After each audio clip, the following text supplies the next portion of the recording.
Et coucou! On se retrouve aujourd'hui pour la pile à lire du mois, vidéo que je pense ritualiser parce que je trouve ça plutôt chouette de poser à l'écrit les lectures que je compte faire dans le mois, même si je les respecte ou pas, ça n'est pas très grave. En mars, je me suis pas trop mal débrouillée en sachant que j'ai sorti la pile à lire mi-mars, donc il y a espoir pour avril. Donc je vais vous présenter en plusieurs parties. La première, ça va être tout ce qui va être book club. Ensuite, je vais vous présenter les LC prévus. Et enfin, je vais vous présenter mes lectures à moi perso. Donc c'est celles qui me font le plus envie et c'est celles qui sont le moins fixées parce que ça peut changer à tout moment, parce que je peux totalement décider de lire autre chose que ce que j'avais prévu. Voilà, mais c'est ce qui m'a fait envie à l'instant T quand j'ai regardé dans ma pile à lire. Donc c'est parti, on y va tout de suite. Alors, on va commencer avec l'Explora-Livre.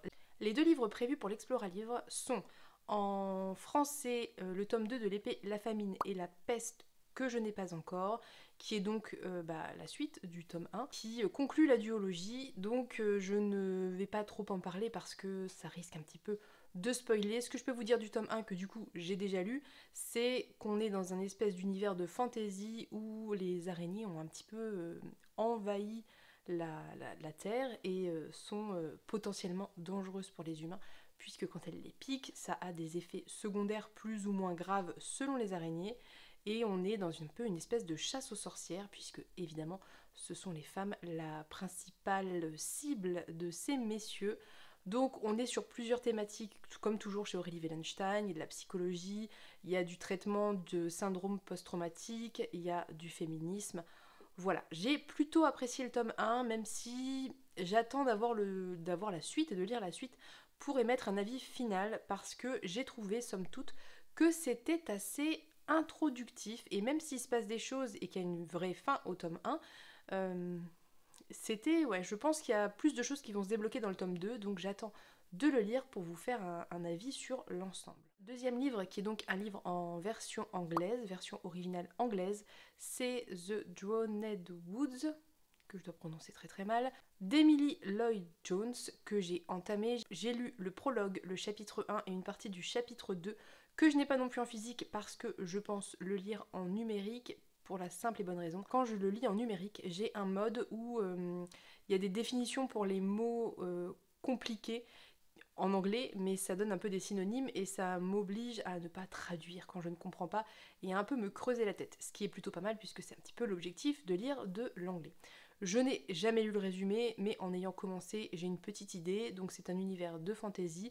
Je pense a priori que c'est plutôt du jeune adulte, j'en suis pas sûre, mais je pense, et on va suivre une jeune femme, un personnage féminin, qui, quand elle est née, son père s'est rendu compte qu'elle avait des pouvoirs magiques, puisque elle peut repousser l'eau, attirer l'eau, enfin elle a un pouvoir autour de l'eau, et qu'on lui conseille très clairement de la cacher et de ne surtout...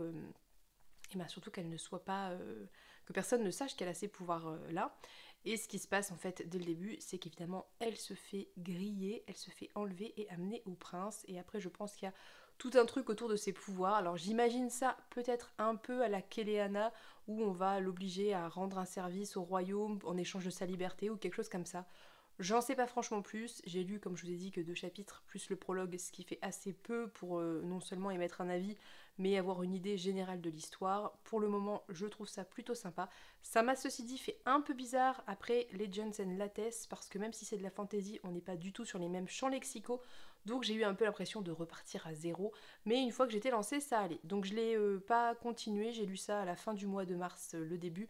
J'ai pas trop continué pour le moment parce que j'avais d'autres trucs à lire vraiment en priorité fin mars, mais je vais m'y remettre très bientôt en sachant qu'il fait, je crois, quelque chose comme 400 pages et que je lis assez lentement, donc je vais pas traîner et pas attendre le dernier moment. Pour le Galactic Book Club organisé par Marion de la chaîne Snodza, le livre choisi est Mes vrais enfants de Jo Walton, qui est une autrice de SF. En même temps, le Galactic Book Club c'est de la SF, je sais pas pourquoi je vous dis ça. Et donc si j'ai bien compris le résumé, mais je l'ai pas lu, c'est plus ou moins ce que... Je crois que c'est Marion qui a fait un résumé dernièrement dans une de ses vidéos. Donc si j'ai bien compris, on va suivre une femme qui a priori a souvenir de 2 vies totalement différentes, avec 2 familles totalement différentes, et donc des enfants dans ces 2 vies. Et voilà, je n'en sais pas plus, on verra bien. Apparemment, Jo Walton, c'est un peu une référence en matière de SF, et je crois que ce livre a été, somme toute, plutôt apprécié par l'ensemble des lecteurs. Donc j'ai pas besoin d'en savoir plus pour me lancer. Je ne l'ai pas non plus, je dois regarder si il est disponible à la médiathèque, sinon je le chercherai d'occasion parce qu'il n'est pas tout récent. Donc on va voir, pour le moment c'est pas dans mes priorités immédiates, mais je le lirai prochainement. Et enfin, le livre qui a été choisi pour la lecture commune du Patreon de Paper Palace, c'est L'étrange traversée du Sahar d'âme de Stuart Turton. Je ne connaissais pas du tout. Apparemment, il va être prochainement réédité en poche chez 10-18, je crois, ou alors ça vient de sortir ou ça va sortir bientôt. Donc si jamais ça vous intéresse, il est dispo en poche. Moi, je l'ai trouvé d'occasion pour un prix vraiment extrêmement raisonnable. Donc je l'ai pris parce qu'à ce moment-là, je ne savais pas qu'il allait sortir en poche, ou alors je ne sais pas comment je m'y suis prise, mais mal apparemment. Mais bon, c'est pas grave vu que je l'ai trouvé d'occasion. Je vais le recevoir normalement la semaine prochaine. Franchement, je ne sais absolument pas de quoi ça parle. J'ai lu, quand elle a proposé le sondage pour choisir le livre, j'ai lu tous les résumés. Il y avait 5 résumés, 5 livres potentiellement pour lesquels on pouvait voter. Mais je n'ai aucun souvenir du résumé de ce livre et je ne veux pas le relire parce que j'aimerais bien le découvrir au fil. Donc désolée, je ne peux pas plus vous en parler. En tout cas, la couverture était très intrigante et le titre aussi. Donc on en reparle très bientôt en vlog et puis en bilan lecture. En avril, j'ai prévu pas mal de lectures communes avec les copines. Je vais vous donner celles qui sont prévues. Il y en a sûrement d'autres qui se feront, mais à l'heure actuelle on les a pas encore planifiées, donc je ne peux pas vous les donner. Pour commencer, avec le Galactic Book Club, mais là c'est une lecture non officielle et en plus elle a déjà été faite, la lecture commune, à la fin du mois de mars. Donc moi je vais être un peu en décalé. Il y a La Miséricorde de l'Ancillaire d'Anne Leckie, qui est le 3e et dernier tome de la saga des Chroniques du Ratch, comme vous le savez sûrement, et si vous ne le savez pas, allez voir les vidéos où j'en parle.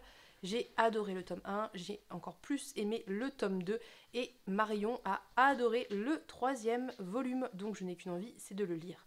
Je vais l'emprunter à ma médiathèque, jusque-là je n'ai pas pu parce qu'il y avait des problèmes informatiques, mais là c'est bon, c'est résolu, donc je vais m'empresser de l'emprunter et de le lire, parce que vraiment j'ai très envie de savoir comment se termine cette trilogie. Je ne vous refais pas le résumé parce qu'à chaque fois je galère, à chaque fois je réexplique ce qu'est un ancillaire et la flemme.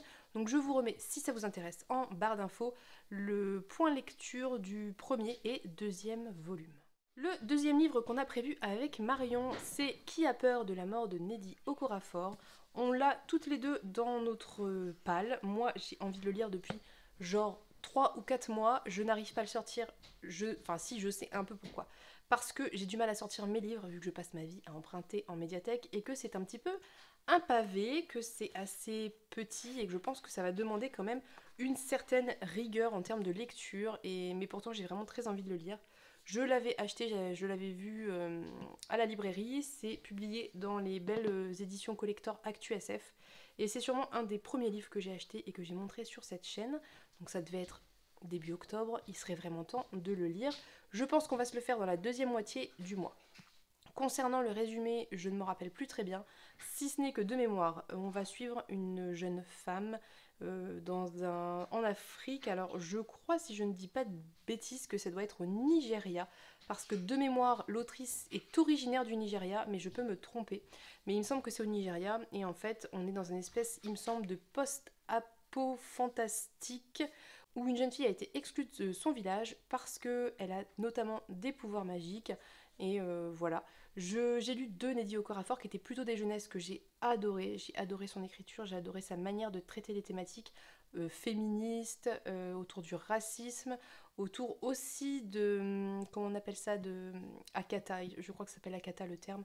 C'est, vous savez, les personnes afro-américaines qui vivent et qui sont nées aux États-Unis mais qui ont des origines africaines et qui ont des difficultés à s'associer complètement à l'une des 2 cultures et en même temps à associer les deux, notamment à cause de la société, ne nous mentons pas. Bref, donc on en reparle très très bientôt, enfin très très bientôt, au moins d'ici la fin du mois. Je crois qu'avec Marion on s'est dit sur la 2e moitié d'avril, mais vraiment j'ai vraiment très très envie de lire ce livre et je suis ravie que ce soit bientôt le cas. Avec Pénélope, comme toujours, on s'est prévu pléthore de lectures communes, notamment celle de Light Lark d'Alex Astor que nous avons, vous le verrez peut-être, entamé et qu'on est censé se lire sur le week-end. Donc normalement, quand cette vidéo sortira, il sera terminé.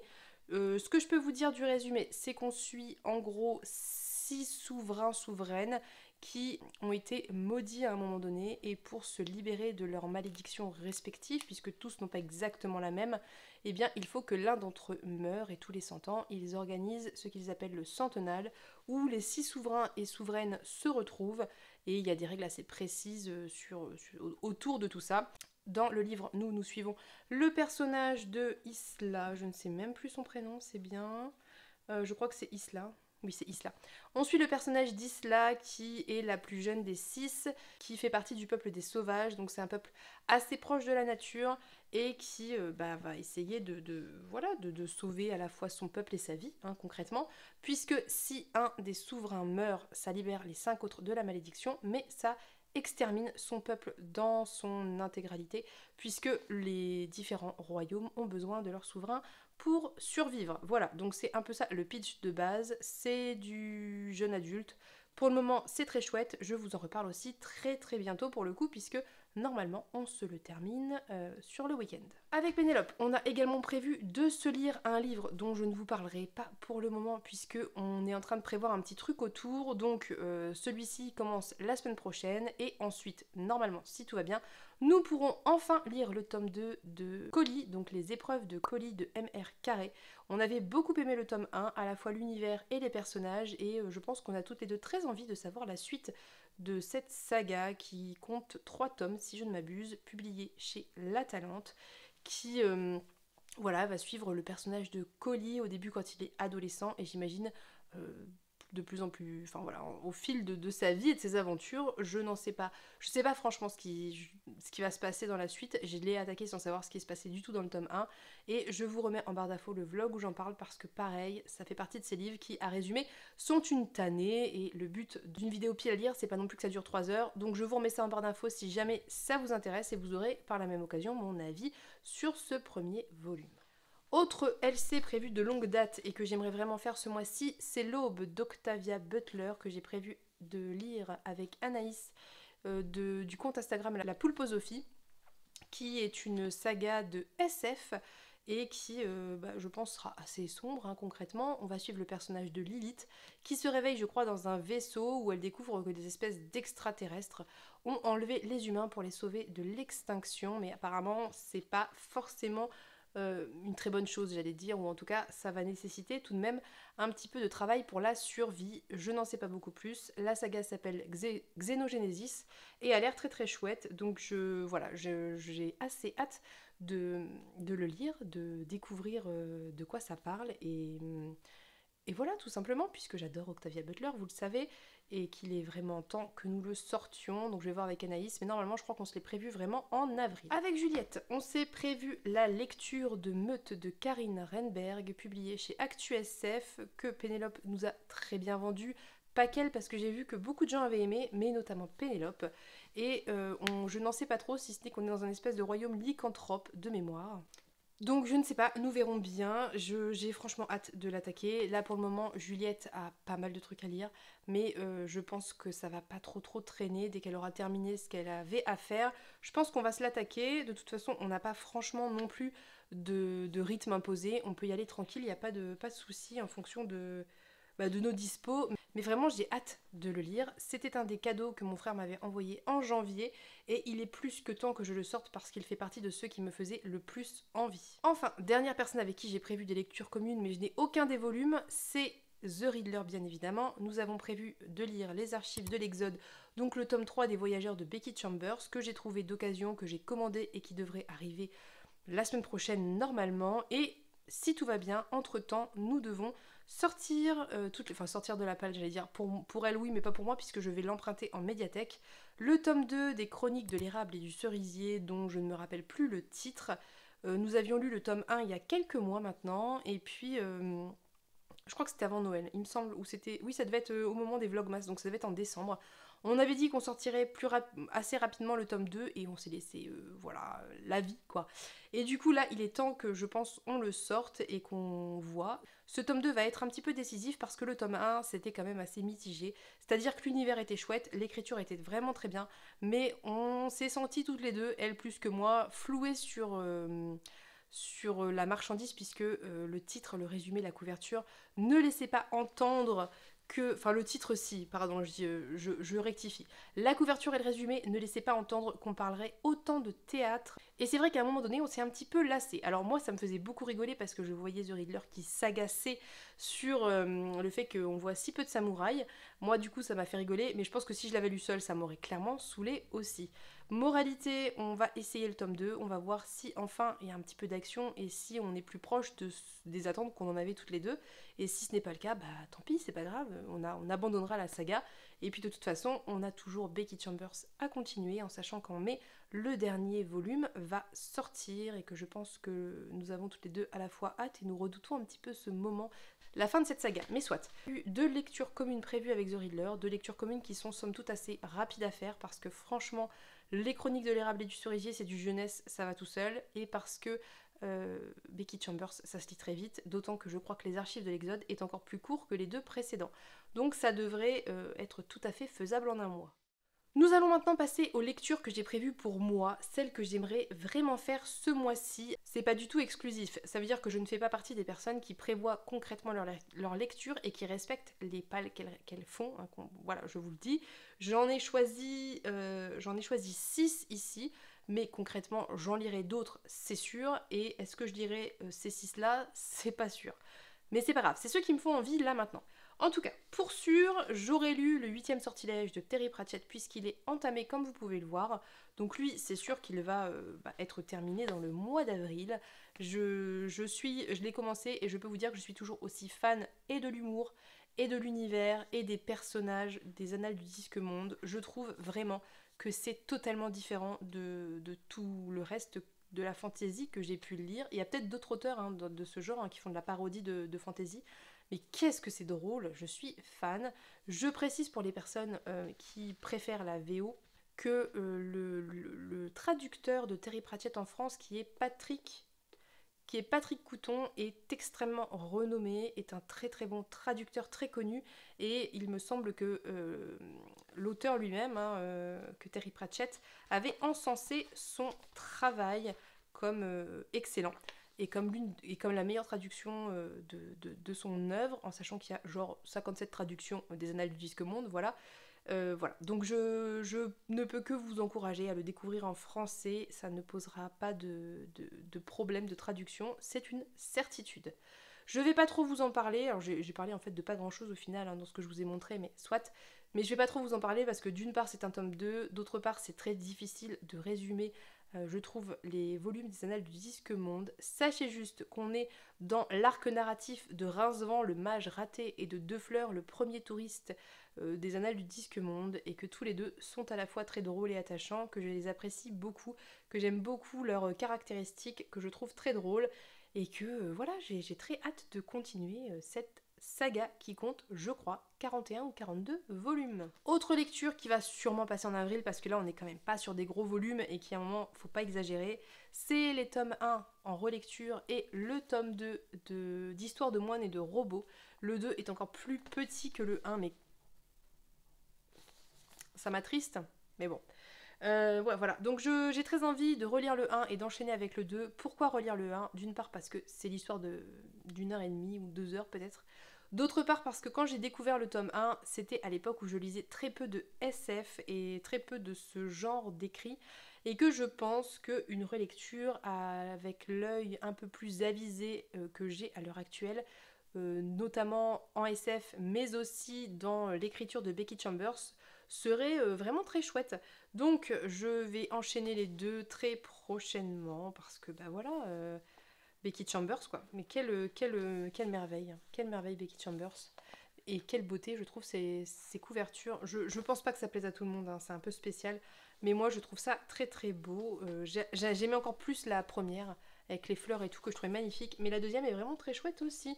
Donc si jamais ça vous intéresse, l'illustration c'est Fei Fei Ruan, que je prononce sûrement très mal et j'en suis désolée.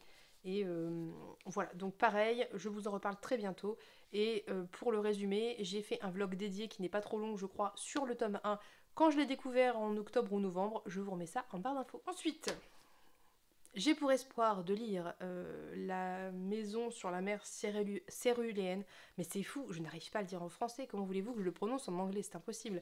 Donc j'ai bon espoir de lire cet ouvrage de T.J. Klune que j'ai entamé, qui est franchement extrêmement accessible en termes de vocabulaire et que j'ai très envie de lire. Le problème, et je pense que c'est le problème de toutes les personnes qui lisent en VO, en tout cas qui lisent en VO pas de manière très très régulière comme moi, c'est que je sais que ça va me demander un effort et que parfois et souvent en ce moment j'ai un peu la flemme de faire cet effort.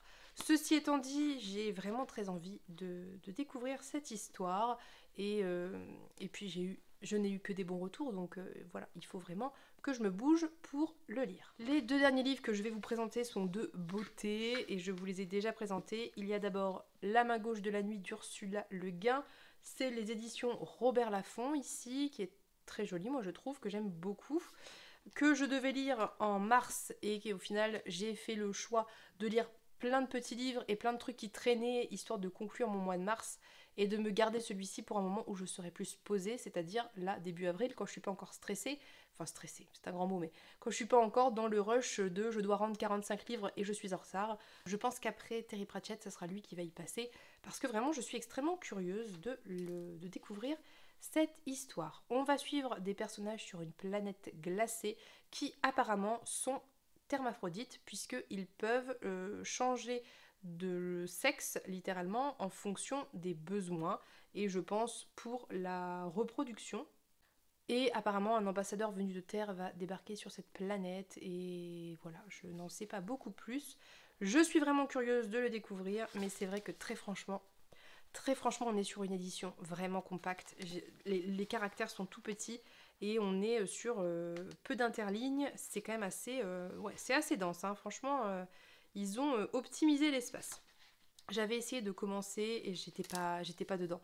Donc, moralité, je vais me le lire là en étant plus posée. Le dernier que j'aimerais vraiment lire très bientôt et que j'ai entamé aussi, c'est Les Flammes de la nuit de Michel Pagel. J'ai lu un chapitre, il me semble. J'ai lu le prologue et un chapitre et je me suis mis dans l'ambiance et ambiancée toute seule. Sauf que, encore une fois, j'avais plein de petites lectures à faire avant. Donc je l'ai mis en pause, mais sachez que j'ai adoré le prologue. C'est ce qui a fait que je l'ai acheté. Et j'ai adoré le premier chapitre que j'ai trouvé excellent. Donc j'ai très hâte de continuer cette lecture, vraiment, ça se lit très bien, ça se lit tout seul. On sent qu'il y a un petit fond parodique dans tout ça. Pas aussi affiché que chez Terry Pratchett, mais on sent le piquant un petit peu de tout ça. Et j'ai vraiment, je suis curieuse de découvrir cet ouvrage. Dans Les Flammes de la nuit, on suit le personnage de Rowena qui naît juste après le changement de couleur du soleil, puisque tous les 10 ans, le soleil change de couleur. Et elle naît juste après, au moment de sa naissance. 7 fées, 7 je crois, vont venir sur son berceau se pencher pour lui souhaiter les trucs classiques à la Belle au bois dormant, et en fait l'une des fées va lui souhaiter d'être une femme intelligente, et ça n'était pas tellement prévu comme ça, puisque dans cet univers, les femmes ne sont là que pour être belles, serviles, dociles et faire des enfants, puis mourir en silence. Donc on va voir ce que ça va donner, mais je peux vous dire que déjà le ton est clairement parodique et moqueur, et c'était très chouette. Donc hâte de continuer ça. En vrai, il y a plein d'autres livres que j'aimerais lire très prochainement parce que j'aimerais assez me faire le livre de M depuis le temps que j'en entends parler, et maintenant que je l'ai reçu par le livre de poche, il faut vraiment que je le lise. J'aimerais beaucoup, je dois aussi lire tous mes livres de médiathèque, hein, concrètement, je ne les ai pas mis ici, mais je vous remets si vous voulez le biblio hall où je parle et je vous montre mes emprunts, et il y en a quelques-uns puisque j'ai encore Les Porteurs à lire, j'ai encore Shades of Magic, j'ai encore La Cour des Ténèbres, j'ai encore Trop semblable à l'éclair. Voilà quoi, quelques petits livres modestes et de pas du tout grosse taille, c'est bien. Et puis voilà, il y en a d'autres dans mes livres à moi que j'aimerais lire aussi. Mais on verra comment ça va se goupiller, parce que bien que je fasse des pales pour le plaisir, j'aime aussi beaucoup suivre mes envies et mes inspirations. Donc nous verrons bien ce que ça donnera. Voilà, n'hésitez pas à me dire en commentaire s'il y a des livres que vous avez lus, que vous avez appréciés ou pas, et potentiellement pourquoi, sans spoil. N'hésitez pas à me dire si certains vous font envie, et puis éventuellement à me faire des recommandations, bien entendu, puisque Je ne suis pas quelqu'un de très assidu sur ce qui existe, ce qui est sorti. J'ai tendance plutôt à suivre un peu les fils de ce que les copains copines recommandent. Et puis voilà, donc je suis pas forcément toujours très à jour et très au courant. Mais si vous avez des recommandations, n'hésitez pas. Voilà, donc sur ce, je vais vous laisser. J'espère que cette vidéo vous a plu. Je vous souhaite une bonne journée, plein de bonnes lectures. Je vous fais plein de gros bisous et je vous dis à bientôt pour une prochaine vidéo. Bye bye!